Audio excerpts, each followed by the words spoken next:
നമസ്കാരം. സസ്യങ്ങൾ പലവിധമാണ്. ചില സസ്യങ്ങൾക്ക് വീടുകളിലേക്ക് പോസിറ്റീവായ ഊർജത്തെ കൊണ്ടുവരാൻ സാധിക്കുമ്പോൾ ചില സസ്യങ്ങൾ വീടുകളിൽ വളർത്തുന്നത് പോലും ദോഷകരമാണ് എന്നാണ് പറയുക. പല വിധത്തിലുള്ള ദോഷകരമായ കാര്യങ്ങൾ ആ വീടുകളിലേക്ക് കടന്നു വരാം. അത് ആ വീട്ടിലെ സാമ്പത്തിക സ്ഥിതിയും മനസമാധാനവും തകർക്കുന്ന രീതിയിലേക്ക് കാര്യങ്ങൾ കൊണ്ടുചെന്നെത്തിക്കും. അത്തരത്തിലുള്ള ചില സസ്യങ്ങളെക്കുറിച്ചാണ് ഈ വീഡിയോയിലൂടെ പരാമർശിക്കാനായി പോകുന്നത്. ഈ സസ്യങ്ങൾ വീടുകളിൽ വളർന്നാൽ ആ വീടുകളിൽ മരണതുല്യമായ ദുഃഖങ്ങൾ പോലും കടന്നു വരും എന്നാണ് പറയുക. ആ സസ്യങ്ങളെക്കുറിച്ച് വിശദമായി തന്നെ ഈ അധ്യായത്തിലൂടെ മനസ്സിലാക്കാം. ഏവരും ഒരു നിമിഷം സാക്ഷാൽ പരമശിവനെ വന്ദിക്കുക. ഓം നമ ശിവായ എന്ന് കമന്റ് ബോക്സിൽ ഏവരും രേഖപ്പെടുത്തുക. ആദ്യത്തേതായ സസ്യം യൂഫോർബിയയാണ്. ചില വീടുകളിൽ കാണാവുന്ന ഒരു സസ്യം തന്നെയാണ് ഇത്. ഈ സസ്യം വീടുകളിലുണ്ട് എങ്കിൽ അത് ആ വീടുകളിൽ പല വിധത്തിലുള്ള ദുഃഖങ്ങൾ കടന്നു വരുന്നതിന് കാരണമായി തീരും. ഒരു വ്യക്തിയുടെ ജീവിതത്തിൽ പരാജയങ്ങൾ സംഭവിക്കുന്നതിനോ ധനനഷ്ടത്തിനോ മറ്റു രീതിയിലുള്ള ദുഃഖങ്ങൾ, അതായത് ഒരു വ്യക്തിയെ തകർക്കും വിധം ആ വ്യക്തിയുടെ ജീവിതത്തിൽ സംഭവിക്കാവുന്ന ദോഷകരമായ കാര്യങ്ങൾക്ക് കാരണമായി തീരും. നെഗറ്റീവായ ഊർജത്തിന്റെ പ്രഭാവം ആ വീടുകളിൽ വർദ്ധിക്കുന്നതിന് അത് കാരണമായി തീരും. അതിനാൽ ഈ സസ്യം വീടുകളിലുണ്ട് എങ്കിൽ അവ വീടുകളിൽ നിന്നും ഒഴിവാക്കുന്നതാണ് ഏറ്റവും ശുഭം. വടക്ക് വശത്ത്, അതായത് വീടിന്റെ വടക്ക് വശത്ത് കയ്പേറിയതായ മരങ്ങൾ, അതായത് കയ്പേറിയതായ ഫലങ്ങൾ, കായകളുള്ള ചെടികൾ, സസ്യങ്ങൾ, മരങ്ങൾ ഈ ഭാഗത്ത് വരുന്നത്, അതായത് വീടിന്റെ വടക്ക് വശത്ത് വരുന്നത് ശുഭകരമല്ല. കാഞ്ഞിരം, പാവയ്ക്ക അഥവാ കയ്പയ്ക്ക എന്നിവ വരുന്നത്, അതായത് കയ്പുള്ളതായ വസ്തുക്കൾ വരുന്നത് ശുഭകരമല്ല എന്നാണ് പറയുക. അതിനാൽ അത്തരം കാര്യങ്ങളിൽ ശ്രദ്ധ നിങ്ങൾ പുലർത്തേണ്ടതാണ്. എന്നാൽ മധുരമുള്ള ഫലങ്ങൾ നൽകുന്നതായ വൃക്ഷങ്ങൾ, ചെടികൾ ആ ഭാഗത്ത്, അതായത് വടക്ക് വശത്ത് ഉണ്ട് എങ്കിൽ അത് ശുഭകരമാണ്. എന്നാൽ വീടിന്റെ ഈ ഭാഗത്ത് കാഞ്ഞിരം പോലുള്ള ചെടികൾ വളർന്നു വരുന്നത് ശുഭകരമല്ല. കാഞ്ഞിരം നിങ്ങളുടെ വീടിന്റെ കിണറിനോട് ചേർന്ന് പാടില്ല എന്ന കാര്യവും പ്രത്യേകം ഓർക്കേണ്ടതായിട്ടുണ്ട്. അത് നിങ്ങൾക്ക് ശുഭകരമല്ല. ശംഖുപുഷ്പം പോലുള്ള ചെടികൾ വീടുകളിൽ, പ്രത്യേകിച്ചും ഞാൻ ഈ പരാമർശിക്കുന്ന രണ്ട് ഭാഗങ്ങളിൽ ഉണ്ട് എങ്കിൽ അത് ദോഷകരമാണ്. ആ കാര്യം പ്രത്യേകം നിങ്ങൾ ശ്രദ്ധിക്കണം. അതിൽ ആദ്യത്തേതായ സ്ഥലം അലക്കുകല്ലിന്റെ അടുത്താണ്. അതായത് മലിനജലം ഒഴുകുന്ന ഭാഗത്തായി ശംഖുപുഷ്പം നിങ്ങൾ വളർത്തുന്നു എങ്കിൽ അത് ശുഭകരമല്ല എന്നതാണ് വാസ്തവം. ഏറ്റവും അനുകൂലമായ ഫലങ്ങൾ നൽകുന്നതായ ഈ സസ്യം, അത് നിങ്ങൾക്ക് നെഗറ്റീവായ ഊർജം അല്ലെങ്കിൽ നെഗറ്റീവായ കാര്യങ്ങൾ പ്രദാനം ചെയ്യും. അതിനാൽ ഒരിക്കലും അലക്കുകല്ലിനോട് ചേർന്ന് പാടുള്ളതല്ല. ബാത്റൂമിനോട് ചേർന്ന് പുറത്ത് ഒരിക്കലും ഇവ നടാൻ പാടുള്ളതല്ല. അപ്രകാരം ചെയ്യുന്നത് ആ വീടുകളിൽ ഏറ്റവും ദോഷകരമായ കാര്യങ്ങൾ വന്ന് ചേരുന്നതിന് കാരണമായി തീരാം. നിങ്ങൾ തീയിടുന്ന ഒരു ഭാഗമുണ്ടാകാം. ആ തീയിടുന്നതിന്റെ അടുത്തായി ഇപ്രകാരം ഈ സസ്യം വളർത്തുന്നതും ശംഖുപുഷ്പം വളർത്തുന്നതും ശുഭകരമല്ല. അത് നിങ്ങൾക്ക് ദോഷകരമായി തീരാം. വേസ്റ്റ് കൂട്ടിയിടുന്നതിന്റെ അടുത്തായി ഇപ്രകാരം ശംഖുപുഷ്പം വളരുന്നു അല്ലെങ്കിൽ നിങ്ങൾ വളർത്തുന്നു എങ്കിൽ അതും നിങ്ങൾക്ക് ശുഭകരമായ ഫലം നൽകില്ല.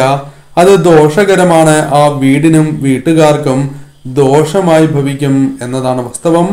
ശംഖുപുഷ്പം അത്രമേൽ പ്രാധാന്യം കൽപ്പിക്കപ്പെടേണ്ടതായ ഒരു സസ്യമാണ്. അതിനാൽ അതിന്റെ പ്രാധാന്യം ആ സസ്യത്തിന് നിങ്ങൾ നൽകേണ്ടതായിട്ടുണ്ട്. വീടിന്റെ വടക്ക് കിഴക്ക് ഭാഗത്ത് കള്ളിമുള്ള്, അതായത് കള്ളിപ്പാല, മുള്ളുമുരുക്ക് തുടങ്ങിയ അത്തരത്തിലുള്ള സസ്യങ്ങൾ, ചെടികൾ വരുന്നത് ദോഷകരമാണ് എന്നാണ് പറയുക. അത് ആ വീട്ടിൽ പ്രധാനമായും ധനപരമായ നഷ്ടങ്ങൾ, മറ്റ് ദുരിതങ്ങൾ, ആരോഗ്യപരമായ പ്രശ്നങ്ങൾക്ക് കാരണമായി തീരും എന്നുള്ളതാണ്.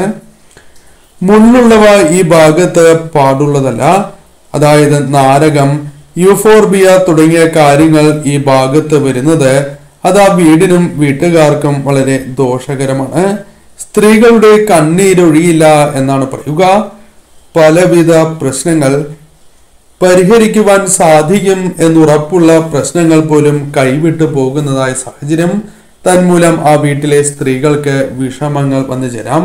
പല കാര്യങ്ങളാലും സന്തോഷിക്കുവാൻ സാധിക്കാത്തതായ പരിസ്ഥിതി അവർക്ക് വന്ന് ചേരാവുന്നതുമാണ്. വടക്കും കിഴക്കും ചേരുന്ന കോണിൽ വട്ടം വരച്ചാൽ ഈ ചെടികൾ പാടില്ല എന്നാണ് പറയുക. അത്രമേൽ ദോഷകരമായ ഫലങ്ങളാണ് നിങ്ങളുടെ വീടുകളിലേക്ക് പ്രദാനം ചെയ്യുക. മുരടിച്ച ചെടി പാടുള്ളതല്ല, ഉണങ്ങിയ ചെടികൾ പാടുള്ളതല്ല. ഇവ ദൗർഭാഗ്യം നിങ്ങളുടെ വീടുകളിലേക്ക് കൊണ്ടുവരുന്നതിന് കാരണമായി തീരും. കറിവേപ്പ് പോലുള്ള ചെടികളും ഈ ഭാഗത്ത് പാടില്ല എന്നാണ് പറയുക. അത് വീടിന് നേരെ മറയും വിധമാണ് എങ്കിൽ ഇരട്ടി ദോഷമാണ് എന്ന കാര്യവും പ്രത്യേകം ഓർക്കേണ്ടതായിട്ടുണ്ട്. മൊസാണ്ട പോലുള്ള സസ്യങ്ങൾ പ്രധാന വാതിൽ മറയും വിധം വീടിനോട് ചേർന്നാണ് എങ്കിലും വളർത്താൻ പാടില്ല എന്ന് പറയാം. എന്നാൽ ബൗണ്ടറി തിരിച്ച് അഥവാ അതിര് തിരിച്ചതിന് ശേഷം നടുന്നതിൽ യാതൊരുവിധ തെറ്റുമില്ല. ആ കാര്യത്തിന് പ്രാധാന്യം നൽകുക. മണി പ്ലാന്റ് പോലുള്ള സസ്യങ്ങൾ ഏവരും വീടുകളിൽ വളർത്തുവാൻ ആഗ്രഹിക്കുന്നതായ സസ്യമാണ്. എന്നാൽ മണി പ്ലാന്റ് നിങ്ങളുടെ വീടുകളിൽ ദോഷകരമായ ഫലങ്ങൾ പ്രദാനം ചെയ്യുന്ന ചില സാഹചര്യങ്ങളുണ്ട്. അതേക്കുറിച്ച് മനസ്സിലാക്കാം. നിങ്ങളുടെ വീടിന്റെ ഈ ഭാഗത്തുണ്ട് എങ്കിൽ തീർച്ചയായും മണി പ്ലാന്റ് ഒഴിവാക്കേണ്ടത് തന്നെയാണ്, മാറ്റി സ്ഥാപിക്കേണ്ടതായിട്ടുണ്ട്. അതിൽ ആദ്യത്തേതായ ഭാഗം അലക്കുകല്ല് ഇരിക്കുന്നതായ ഭാഗമാണ്. ഇവിടെ മണി പ്ലാന്റ് വളരുന്നു എങ്കിൽ അത് ശുഭകരമല്ല, മാറ്റി സ്ഥാപിക്കുക തന്നെ വേണം. മറ്റൊന്ന് ബാത്റൂമിനോട് ചേർന്ന് പാടില്ല എന്നുള്ളതാണ്. ഇപ്രകാരം ചെയ്യുന്നത് ആ വീടുകളിൽ ദാരിദ്ര്യം വർദ്ധിക്കുന്നതിന്, ദാരിദ്ര്യ ദുഃഖം വന്നു ചേരുന്നതിന് കാരണമായി തീരും എന്നാണ് പറയുക. അതിനാൽ ഈ ഭാഗങ്ങൾ ഒഴിവാക്കി നിങ്ങൾ ഈ സസ്യം വളർത്തുക. ഇത്തി വീടിനോട് ചേർന്ന് പാടില്ല എന്നാണ് പറയുക. വീടിനോട് ചേർന്ന് ഈ സസ്യം അഥവാ ഈ മരം വളർത്തുന്നതിലൂടെ പ്രധാനമായും സംഭവിക്കുന്നത് ആ വീടുകളിൽ ദുഃഖങ്ങൾ വർദ്ധിക്കും എന്നുള്ളതാണ്. പല വിധത്തിലും ദുഃഖങ്ങൾ വന്നു ചേരുകയും ആ വീട്ടിൽ മനസമാധാനം ഇല്ലാത്തതായ അവസ്ഥ വന്നു ചേരുകയും ചെയ്യാം. കുടുംബാംഗങ്ങൾ തമ്മിൽ തർക്കങ്ങൾ വന്നു ചേരാം. അത്തരം ചില പ്രശ്നങ്ങളും വന്നു ചേരും. അതിനാൽ അത് ശുഭകരമല്ല എന്നുള്ളതാണ് വാസ്തവം. കന്നിമൂലയ്ക്ക് വളരെയധികം പ്രാധാന്യമുണ്ട്. കന്നിമൂല അതിനാൽ തന്നെ ചില കാര്യങ്ങളാൽ പ്രാധാന്യം അറിയിക്കുന്നതുമാണ്. ചില സസ്യങ്ങൾ അതിനാൽ ഇവിടെ വരുന്നത് ആ വീടിനും ആ വീട്ടുകാർക്കും വളരെ ദോഷകരമായി ഭവിക്കും. അതിൽ ആദ്യത്തേതായ കാര്യം തുളസിയാണ്, മഞ്ഞളുമാണ്. ഈ രണ്ട് സസ്യങ്ങൾ കന്നിമൂലയിൽ വരുന്നത് വളരെ ദോഷകരമാണ്. എന്നാൽ സാഹചര്യം വ്യത്യസ്തമാകുന്നു. അതേക്കുറിച്ച് മനസ്സിലാക്കാം. അതായത് എപ്രകാരമാണ് ഇത് ദോഷമായി ഭവിക്കുന്നത് എന്നറിയാം. പടിഞ്ഞാറ് ദിശയിൽ ഉണ്ട് എങ്കിൽ മാത്രം, അതായത് മഞ്ഞൾ നിങ്ങൾ പടിഞ്ഞാറ് ദിശയിൽ വളർത്തുന്നു എങ്കിൽ ഈ ദിശയിലുമാകാം. എന്നാൽ കന്നിമൂലയിൽ മാത്രമായി വളർത്താൻ പാടില്ല എന്നുള്ളതാണ്. പടിഞ്ഞാറ് ദിശയിൽ ഒരു സസ്യമെങ്കിലും വളർത്തുന്നു എങ്കിൽ മറ്റ് ദിശകളിലുമാകാം. അതല്ല എങ്കിൽ അത് ദോഷമായി ഭവിക്കും. തുളസിയാണ് എങ്കിൽ വടക്ക് കിഴക്ക് ദിശകളിലുണ്ട് എങ്കിൽ മറ്റ് ദിശകളിലുമാകാം. അതിൽ യാതൊരുവിധ ദോഷവുമില്ല. അസുരദിക്കിൽ ഇപ്രകാരം സസ്യങ്ങൾ വരുന്നത് വളരെ ദോഷകരമായി തീരും. ഏറ്റവും ഊർജമുള്ള ഒരു ദിക്ക് കൂടിയാണ് കന്നിമൂല. അതിനാൽ തന്നെ ആ വീടുകൾക്കാണ് അത് ദോഷമായി ഭവിക്കുക. ആ വീട്ടിലെ ഏറ്റവും ദോഷകരമായ കാര്യങ്ങൾ ആ വീട്ടിൽ സംഭവിച്ചുകൊണ്ടേയിരിക്കും. പല വിധത്തിലും ദുരിതപൂർണമായ അവസ്ഥ, ധനം കയ്യിൽ നിൽക്കാത്തതായ അവസ്ഥ, ഏതു കാര്യത്തിന് ഇറങ്ങി പുറപ്പെടുകയാണ് എങ്കിലും വിചാരിച്ചതായ ഫലം തന്നെ ലഭിക്കണം എന്നില്ല. ഇത്തരത്തിലുള്ള പ്രശ്നങ്ങളാണ് ആ വീടുകളിൽ വന്നു ചേരുക. അതിനാൽ തന്നെ അറിഞ്ഞിരുന്നുകൊണ്ട് ദോഷം വരുത്തുന്നതായ ഇത്തരം കാര്യങ്ങൾ നിങ്ങൾ തീർച്ചയായും ഒഴിവാക്കുകയോ പരിഹരിക്കുകയോ ചെയ്യേണ്ടത് അനിവാര്യമാണ്. മറ്റൊന്ന് മുരിങ്ങ, കറിവേപ്പാണ്. ഈ രണ്ട് സസ്യങ്ങൾക്കും വളരെയധികം പ്രാധാന്യമുള്ള സസ്യങ്ങൾ തന്നെയാകുന്നു. എന്നാൽ ഇവ കിണറിനോട് ചേർന്ന് വരികയാണ് എങ്കിൽ അത് ശുഭകരമല്ല എന്നാണ് പറയുക. അത് നിങ്ങൾക്ക് ദോഷമായ ഫലങ്ങൾ പ്രദാനം ചെയ്യും എന്ന് തന്നെ പരാമർശിക്കാം. സ്ത്രീകൾക്ക് പ്രശ്നങ്ങൾ, ദുരിതങ്ങൾ വന്നു ചേരുന്നതിനും സങ്കടം ഒഴിയാത്തതായ സാഹചര്യം വന്നു ചേരുന്നതിനും അത് കാരണമായി തീരും. പ്രധാനമായും ആ വീടുകളിലെ വ്യക്തികൾക്ക് രോഗദുരിതങ്ങളാൽ പ്രയാസങ്ങൾ അനുഭവിക്കേണ്ടതായി വരാം. മറ്റൊന്ന് പുളിമരമാണ്. പുളിമരത്തിന് വളരെയധികം പ്രാധാന്യമുണ്ട്. എന്നാൽ തെക്ക് പടിഞ്ഞാറ് ദിശയിലാണ് എങ്കിൽ, തെക്ക് പടിഞ്ഞാറാണ് എങ്കിൽ അധോഗതിയാണ് എന്ന് തന്നെ പരാമർശിക്കാം. ആ വീട്ടിലെ അംഗങ്ങൾക്ക് അവർ വിചാരിക്കുന്നതായ ഉയർച്ചയോ അവസരങ്ങളോ ജീവിതത്തിലേക്ക് വന്നു ചേരണം എന്നില്ല. ഒപ്പമുള്ളവർ പോലും രക്ഷപ്പെട്ടു പോകുന്നതായ സാഹചര്യമുണ്ട് എങ്കിലും ഇവർക്ക് അത്തരം സാഹചര്യങ്ങൾ വന്ന് ചേരാത്തതായ അവസ്ഥയാണ് ഉണ്ടാവുക. രോഗദുരിതങ്ങൾ പല കാരണങ്ങൾ കൊണ്ടും വന്നു ചേരുവാനുള്ള സാധ്യതകളുമുണ്ട്. അതിനാൽ തന്നെ ഈ കാര്യങ്ങൾ നിങ്ങൾ പ്രത്യേകം ശ്രദ്ധിക്കണം. കടപ്ലാവ് പലരും വീടുകളിൽ വളർത്താൻ ആഗ്രഹിക്കുന്ന ഒരു സസ്യം തന്നെയാണ് കടപ്ലാവ്. എന്നാൽ കടപ്ലാവുമായി ബന്ധപ്പെട്ട് ചില കാര്യങ്ങൾ മനസ്സിലാക്കിയില്ല എങ്കിൽ അത് നിങ്ങൾക്ക് അതീവ ദോഷകരമായി തീരും. പറമ്പുള്ളവരാണ് എങ്കിൽ, അതായത് അത്യാവശ്യം സ്ഥലമുണ്ട് എങ്കിൽ ബൗണ്ടറി തിരിച്ച്, അതായത് അതിര് തിരിച്ചതിന് ശേഷം നിങ്ങൾക്ക് വീടിനോട് ചേർന്നല്ലാതെ ഈ സസ്യം വളർത്താം. എന്നാൽ വീടിനോട് ചേർന്ന് സ്ഥലമുണ്ട് എങ്കിലും ഇല്ല എങ്കിലും വളർത്തുന്നത് അത് ആ വീടിന്റെ തകർച്ചയ്ക്ക് കാരണമായി തീരും. എപ്രകാരം മുന്നോട്ട് പോകണം എന്നറിയാത്തതായ അവസ്ഥ അവരുടെ ജീവിതത്തിലേക്ക് വന്ന് ചേർന്നു എന്ന് വരാം. ധനം അവർ ആകർഷിക്കുന്നു എങ്കിൽ പോലും അവർ പ്രതീക്ഷിക്കുന്ന രീതിയിലുള്ള ധനത്തെ അവർക്ക് സ്വന്തമാക്കുവാൻ സാധിക്കണം എന്നില്ല. ജീവിതത്തിൽ കഷ്ടതകൾ, കടബാധ്യതകൾ ഒഴിയാത്തതായ സാഹചര്യമാണ് വന്നു ചേരുക. എന്ത് തന്നെ ചെയ്തിട്ടും സ്വസ്ഥതയില്ലാത്തതായ സാഹചര്യം അവരെ ബാധിക്കുന്നതുമാണ്. ഗൃഹനാഥനും ഗൃഹനാഥയ്ക്കും വളരെ ദോഷകരമായ ഫലം പ്രദാനം ചെയ്യും എന്ന് തന്നെ അർത്ഥമാക്കാം. അതിനാൽ ഈ കാര്യവും പ്രത്യേകം ശ്രദ്ധിക്കണം. പന, ആൽ, ക്ഷേത്ര മതിൽക്കെട്ടിൽ വളരേണ്ട സസ്യങ്ങൾ തന്നെയാണ് ഇവ.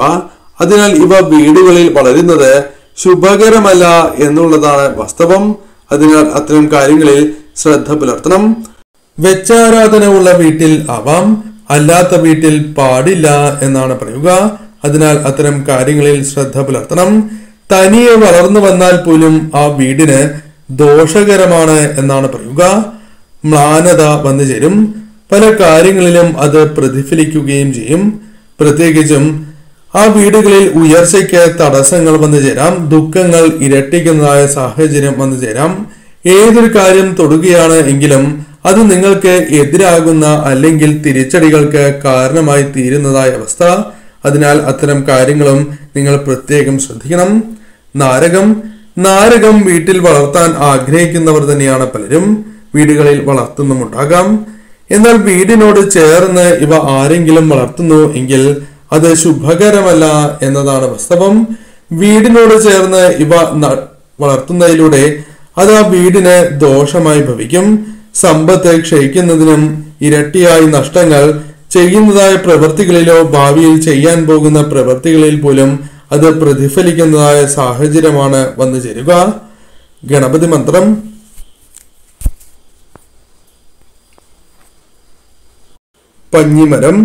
പഞ്ഞിമരം വീടുകളിൽ ഉണ്ട് എങ്കിൽ അത് ശുഭകരമല്ല. വീടുകളിൽ വളർന്നു വരുന്നു എങ്കിൽ അത് ദോഷകരമായി ഭവിക്കും.